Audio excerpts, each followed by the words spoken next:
Hi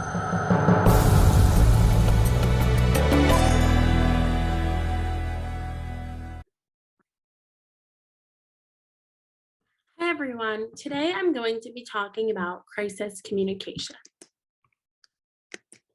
I first want to start off by asking everybody to think about a crisis you've encountered. How did you deal with it?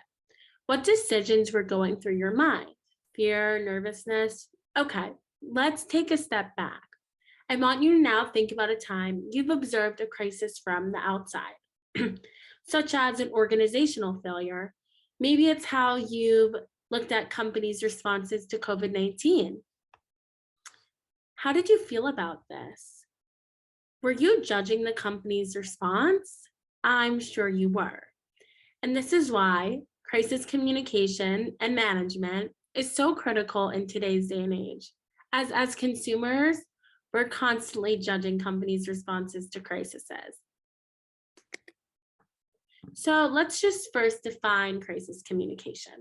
Crisis communication refers to the dissemination of information by an organization to address any type of crisis that will have an impact on customers and/or the organization's reputation.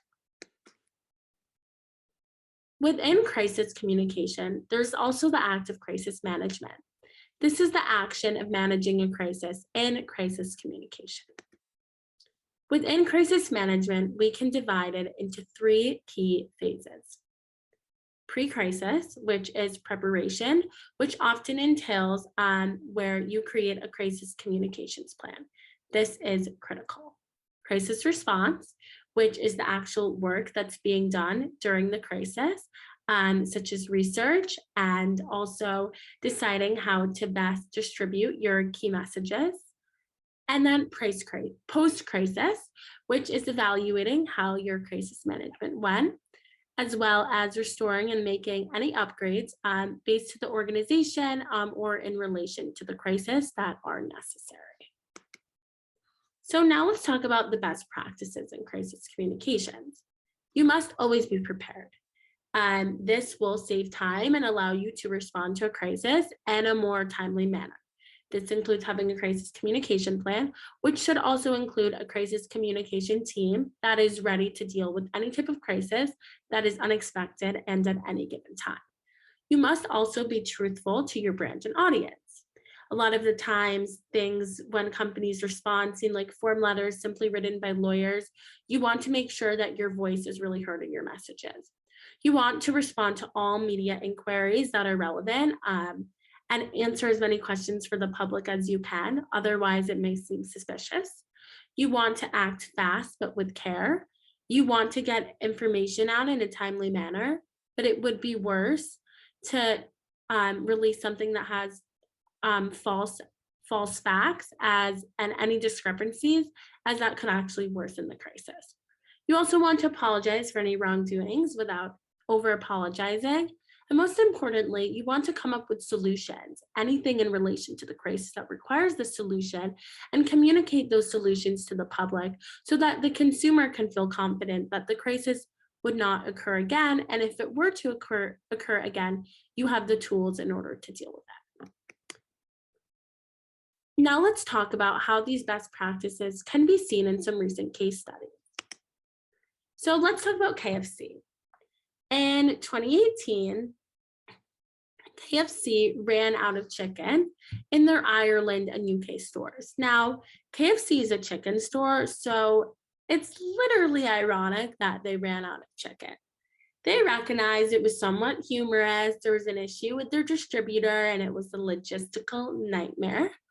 And they released information in a timely manner, explaining the circumstances, apologizing for their wrongdoings, but also remaining somewhat truthful to their brand as kind of this fun fast food restaurant, and took a somewhat humorous approach in all of their messaging and their social media, which eventually culminated in a campaign where they rearranged the letters of KFC to FCK. And even though it was only in print, it's a campaign that eventually went viral and really just spoke to their voice. And it's been seen as one of the best crisis communication plans in recent history.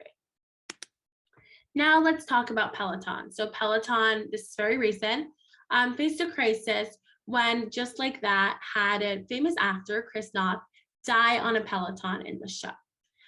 Peloton was very upset about this. You know, there's this famous actor dying on a must anticipated sequel. Of course, people are going to be questioning the safety of your product and possibly not want to ride it. So Peloton responded, you know, quickly to this and got Noth to actually do an ad riding the Peloton and ensuring its safety. However, just a few days later, Noth had very serious sexual assault allegations against him. So they immediately took the ad down and released a statement condemning sexual assault. However, it shows you that just a few days later, Peloton thought they were fixing that initial crisis of a fictional character dying on a Peloton in a show. And it shows you how you must be adaptable. Even when trying to fix something, you never know what will happen next. And they had to move quickly to then take that ad down that they may have worked so hard to get. Ryan Reynolds also had to take it down from all of his accounts as he was also involved in the crisis, as he was in the ad as well. So you really have to make sure you're covering all bases. So main point is crisis communications is so critical in this day and age because as consumers, we're constantly watching what's occurring after a crisis. Crisis communication will always be critical to public relations. Thank you so much.